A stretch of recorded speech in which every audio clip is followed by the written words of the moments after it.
saya akan melakukan pemeriksaan fisik atau head to toe. Berikut adalah alat-alatnya. Pertama ada antiseptik gel, ada handscoon, jika perlu ada bengkok, reflex hammer, termometer, pen light, baru ada meteran, ada tong spatel, minyak kayu putih, lalu ada garam dan kopi, ada stetoskop dan tensi. Selamat pagi Pak, boleh saya tahu nama Bapak siapa? Kami suster, nama saya Martin. Ya, baik Pak Martin, sekarang saya akan melakukan tindakan pemeriksaan fisik, di mana tujuannya untuk mengetahui apakah terdapat gangguan ataupun masalah di dalam organ Bapak. Jika nanti kita menemukan adanya masalah ataupun kelainan dalam organ Bapak, kita akan melakukan pemeriksaan lebih lanjut dengan berkolaborasi dengan tim kesehatan lainnya, seperti dokter ataupun tim radiologi. Waktunya sekitar 15-30 menit Pak, apakah Bapak bersedia? Silakan suster. Nah, setelah itu saya akan mencuci tangan dengan antiseptik gel. Nah, di sini karena pasien saya tidak memiliki penyakit menular, jadi saya tidak akan menggunakan handscoon. Nah, sebelumnya saya mohon maaf ya Pak, karena nanti saya akan memegang area tubuh Bapak. Sekarang saya akan melakukan pemeriksaan nadi ya Pak. Kita akan memeriksa dalam jangka waktu 1 menit. Nah, di sini nadi Bapak normal ya, 80 kali per menit. Setelah itu kita akan melakukan pemeriksaan tekanan darah ya Pak.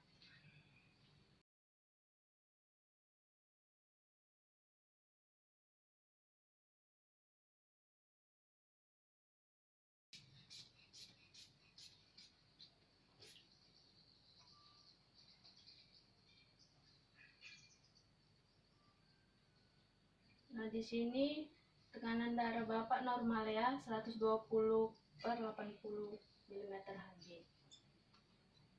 Nah, setelah itu Pak, saya akan memeriksa suhu tubuh Bapak.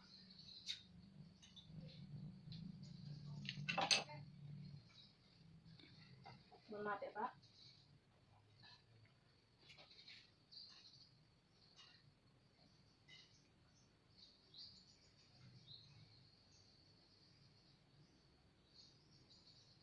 Nah, di sini suhu tubuh Bapak normal ya, 36,5 ya Pak.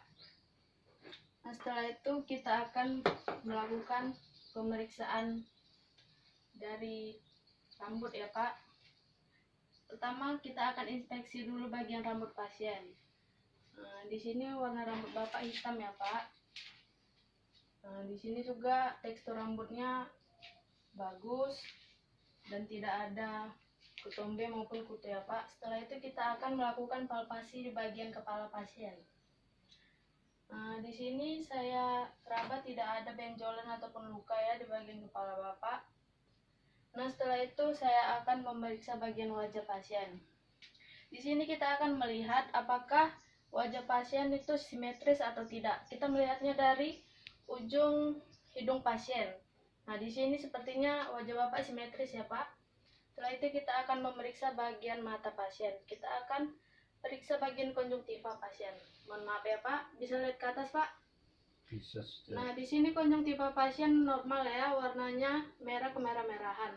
Nah, jika konjungtiva pasien pucat, itu menandakan pasien terkena hemoglobin ya.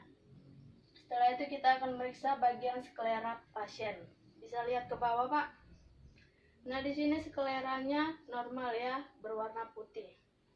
Setelah itu kita akan periksa juga bagian alis dan bulu mata pasien.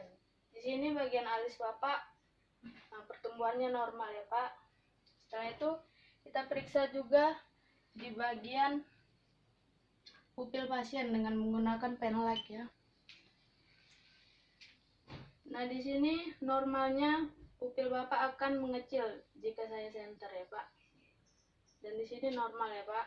Setelah itu kita akan periksa juga di bagian hidung pasien. Kita lihat, kita inspeksi juga apakah hidungnya simetris atau tidak. Kita lihat juga bagian tulangnya, apakah ada bengkok atau tidak. Di sini normal ya Pak hidung Bapak. Setelah itu kita akan lihat juga bagian dalam dari hidung pasien dengan menggunakan pen light. Kita lihat apakah di dalam terdapat sekret ataupun pendarahan. normal ya Pak di dalam hidung Bapak. Apakah terasa nyeri Pak di bagian hidung? Tidak, suster. Tidak ya, di bagian mata juga tidak ada nyeri ya Pak. Iya, suster. Nah setelah itu kita akan periksa juga di bagian rongga telinga pasien ya. Kita inspeksi apakah daun telinga pasien lengkap atau tidak dan simetris atau tidak. Sepertinya lengkap dan simetris ya Pak. Kita juga akan periksa bagian rongga telinga pasien dengan menggunakan pen light juga ya. Di sini rongga telinga Bapak tidak terdapat benjolan ya Pak dan normal. Setelah itu kita akan periksa di bagian kirinya juga. Artinya normal ya Pak, tidak ada benjolan juga. Setelah itu kita akan periksa bagian rongga mulut pasien. Bisa dibuka Pak mulutnya? Lebih lebar lagi Pak. Nah, di sini kita akan lihat apakah terdapat pembusukan di dalam atau tidak. Sepertinya normal ya Pak. Nah sekarang kita periksa bagian lidah pasien. Bisa dikeluarkan lidahnya Pak? Iya, lebarkan saja Pak. Nah, di sini kita akan melihat apakah lidah pasien bersih atau tidak ya. Apakah terdapat putih-putih atau kemerahan, dan sepertinya normal ya Pak. Sekarang kita akan memeriksa di bagian tongsil dan okula. Tongsil itu adalah amandel. Buka mulutnya Pak. Nah sepertinya normal ya Pak. Kita lihat juga bagian okula Bapak. Buka Pak. Bilang seperti ini. Nah bagian okula Bapak juga normal ya Pak. Sekarang saya akan memeriksa refleks dari menelan Bapak ya Pak. Kita akan menggunakan tong spatel. Nah di sini saya akan memasukkan tong spatel ke ujung lidah pasien. Bisa buka mulutnya Pak? Lebih lebar Pak. Nah di sini saya akan meletakkannya ke ujung lidah pasien. Nah, normalnya pasien akan bereaksi seperti tadi, yaitu muntah ataupun mual. Setelah itu kita akan periksa juga di bagian leher pasien. Apakah terasa nyeri Pak? Tidak, suster. Tidak ya. Nah setelah itu kita lupa tadi memeriksa bagian indera perasa pasien ya, menggunakan gula dan kopi. Bisa keluarkan lidahnya Pak? Bapak nggak usah melihat ya, pejam mata saja. Bisa Bapak rasakan sesuatu? Sudah. Rasa apa Pak? Asin. Setelah itu kita akan memasukkan kopi juga. Keluarkan lidahnya Pak. Rasa apa Pak? Kopi, suster. Baik, berarti indera perasa dari pasien normal ya. Setelah itu kita akan memeriksa juga bagian dada pasien.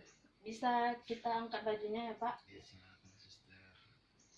Nah, di bagian dada pasien ini kita akan memeriksa di bagian ECS2. Nah, di ECS2 ini kita akan mendengarkan bunyi katup yang dinamakan dengan katup aortik. Normalnya bunyi katup aortik yaitu lupduk lupduk. Nah sepertinya saya mendengarnya normal ya Pak. Setelah itu kita akan ke ECS 2 kiri. Normal ya Pak. Setelah itu ke ECS 3 dan 4. Oh iya, di ECS 2 kiri tadi nama katupnya yaitu katup pulmonik. Setelah itu ke ECS 3 dan 4. Di sini nama katupnya yaitu katup tricus pidalis. Setelah itu kita ke ECS 5. Di sini kita agak ke dalam ya. Di sini nama katupnya yaitu katup mitra. Bisa bernapas Pak.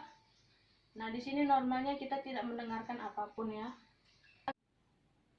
Sekarang saya akan memeriksa refleks dari menelan Bapak ya Pak.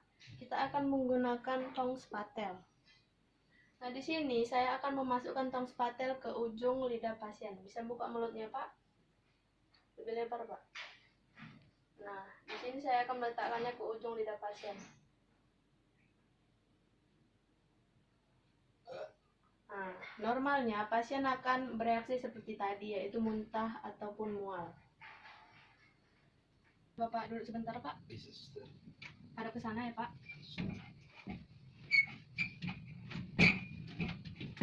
Nah sekarang kita akan memeriksa pernapasan di punggung pasien ya.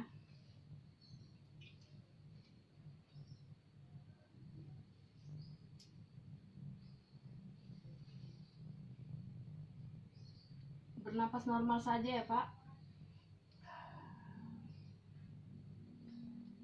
Nah, di sini normalnya inspirasi lebih panjang daripada ekspirasi, dan Bapak normal ya Pak.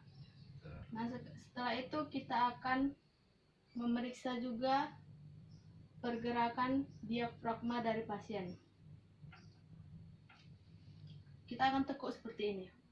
Pak bisa tarik napas yang dalam Pak. Nah, normalnya pergerakan tangan saya itu sama kanan dan kiri.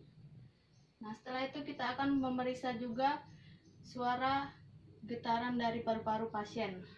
Pak bisa bilang 77. 77. Lebih kuat Pak. 77. Lagi Pak. 77. Lagi Pak. 77. Nah, di sini normalnya getaran di kanan dan di kiri itu sama. Nah, Bapak normal ya Pak. Bisa berbaring lagi Pak. Pelan-pelan.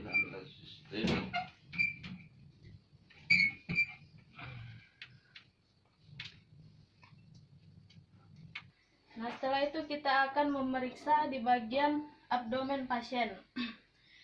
Nah, di bagian abdomen ini kita biasa membaginya menjadi 9 regio. Dari sini, sini, dan sini. Nah, di sini kita akan melakukan auskultasi bising usus. Kita akan mendengar suara dari bising usus. Normalnya suara bising usus itu 5-35 kali. Nah, di sebelah sini kita akan mendengar suara hipokondria kiri, dan di tengah suara peristaltik, dan di sampingnya lagi suara hipokondria kanan.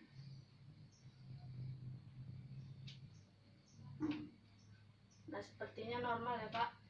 Setelah itu kita akan melakukan palpasi.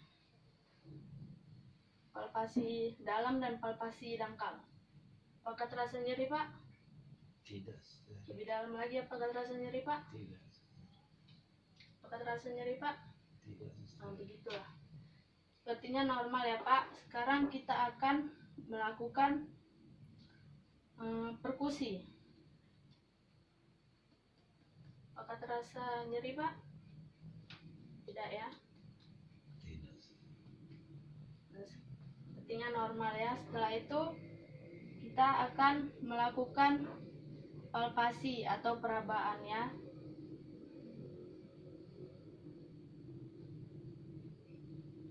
Nah, setelah itu kita juga akan melakukan palpasi hepar atau palpasi hati. Di sini kita akan meletakkan tangan kanan kita di iga ke-12 atau iga terakhir ya di sini. Bisa bernapas, Pak?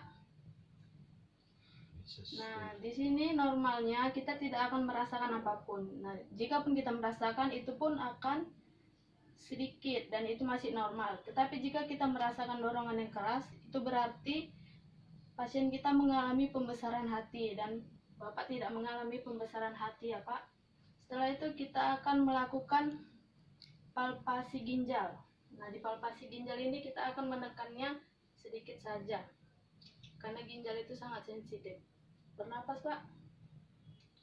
Nah, di sini juga normalnya kita tidak akan merasakan apapun ya. Setelah itu kita akan melakukan palpasi di titik MC Burney atau usus buntu. Biasanya MC Burney itu terletak di tonjolan tulang sias, atau sini kita akan menarik garis ke pusat, lalu kita akan bagi 3. Nah, cara kita bagi 3, sepertiga dari bawah ini yang akan kita periksa.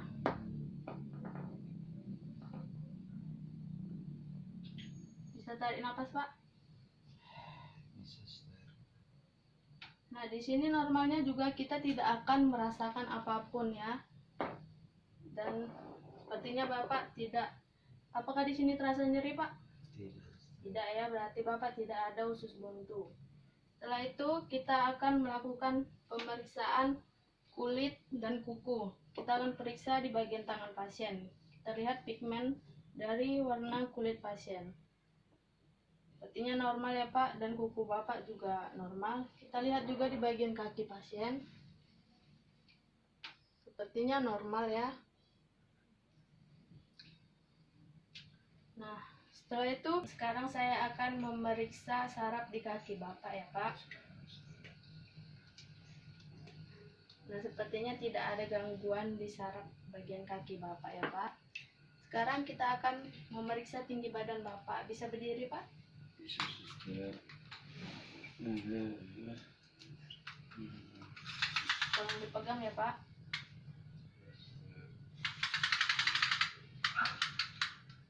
Nah, sepertinya tinggi Bapak 166 ya, Pak. Iya.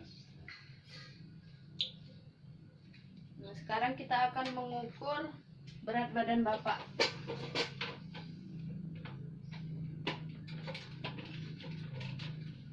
Nah, di sini berat badan Bapak 80 kilo ya, Pak. Iya, suster.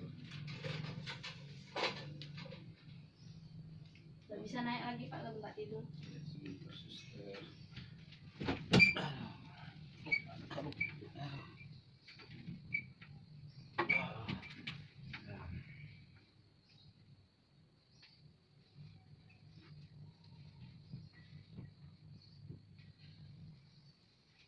Nah, sekarang saya telah selesai melakukan pemeriksaan fisik ataupun head to toe.